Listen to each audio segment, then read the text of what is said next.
Good evening. My name is Katie Henderson, and I will be discussing with you today the childhood obesity epidemic that is currently occurring in the United States. Children today are more obese than they were 10, 20 years ago. Thomas Garvel did a study in 2014 where he related children ages 6 to 11 from 1980 to 2008. In 1980, it was shown that 7% of children in that age range were obese, where in 2008, the number increased dramatically to just under 20% of those same age range children being obese. Tonight, we're going to discuss how we as parents and educators can prevent and curb this epidemic that is childhood obesity. Research suggests that Americans can solve the childhood obesity epidemic by having parents become more engaged with healthy lifestyles, implementing physical education in schools, and teaching children across the country what better eating habits are. First, I want to talk to you about engaging in healthier lifestyles. Did you have any family traditions growing up that you remember that revolved around food? We did. My mom always cooked dinner for anyone that wanted to come over every day of the week. Family, friends would come over. She would cook us dinner, albeit not healthy choices, but anybody was allowed, and we always had that meal and knew that it was going to be on the table. With that in mind, children choose better eating habits if parents choose better eating habits. So having a big influence on what our children are eating is a great responsibility that we have, and we as the parents need to have healthier lifestyles. A study in the International Journal of Obesity from 2005, Thomas Albright stated, at an early age, children observe their parents' eating behaviors and typically eat what their parents, especially their mothers, eat. Early experiences may have a lasting impact on what food preferences and behaviors our children have.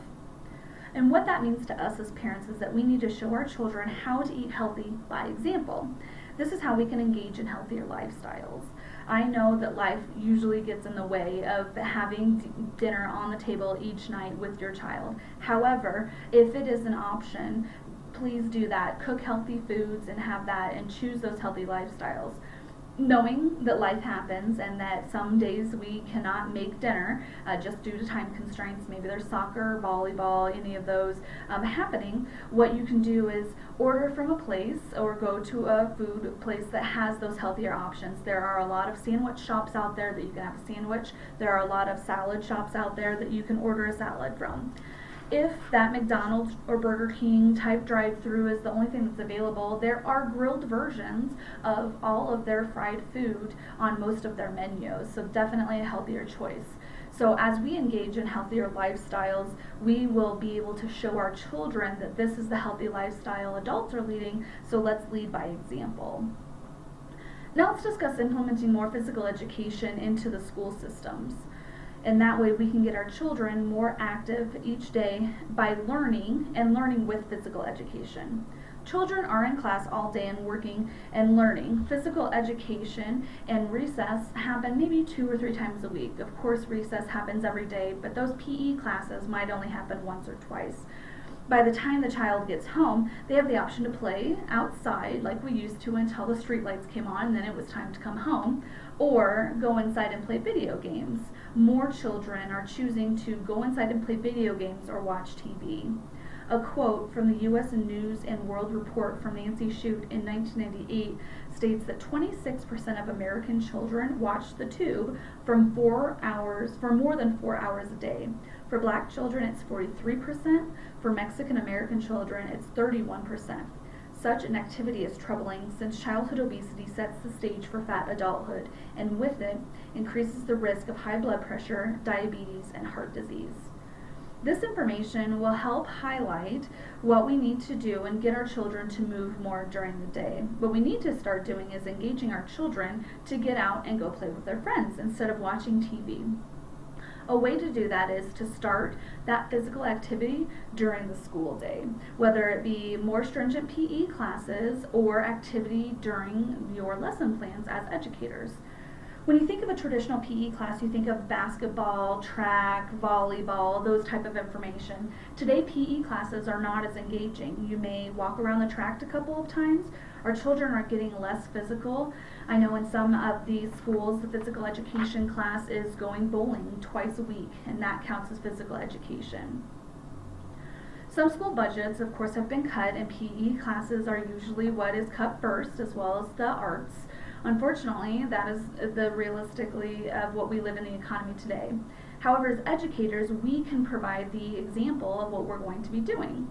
A couple of ideas to get interactive movement throughout the day in your classroom. So, for example, if we're teaching a math class, then we can say, have the children stand up and say, what's 2 plus 3? And instead of saying the answer or shouting out the answer, they have to jump that many times and tell us what the answer is by the amount of times that they jump. Another option is when we know the class as a whole is going to the next class, or we're going to lunch or anything like that, see how fast we can walk briskly to that next class and time it every single time. It'll become a game, but at the same time we're teaching our children to be more active throughout the entire day. The Play 60 movement is a great movement in order to get that information and provide school educators and parents with what we should be doing with our children. This was enacted by the NFL in order to get more children out and being physical each day. So what they want and recommend is that every child every day plays, albeit outside or inside, for at least 60 minutes of physical activity. And this was that started with the NFL in conjunction with the Dairy Council and the USDA. And this is one of the forces that's allowing us to have more kids become physically active in our school systems. Another way we can do this is the Comprehensive School Physical Activity Program, and this is from the CDC in 2014. And what they want us to do is just like the NFL's, get 60 minutes and have your staff become involved. So educators, we can do this. Have physical activity during the day, during school, just like we discussed with the math class example, and physical education, getting that back into school systems and have it on a regular basis with more stringent information. Physical activity before and after school, that's where parents become involved, and then physical family and community engagement, and that's what we're doing tonight in this town hall. It's providing you the information that you can take back in order to get our children more physically active in school and out of school. Finally, I want to bring to light the idea of teaching children across the country better eating habits that will carry into adulthood. By showing the fact that children learn from repetition, among other things, starting good food choices early can ensure that mindset will take hold. A study from the article of Journal Health Education states it's been shown that an increased exposure to messages, both understanding and retention of information.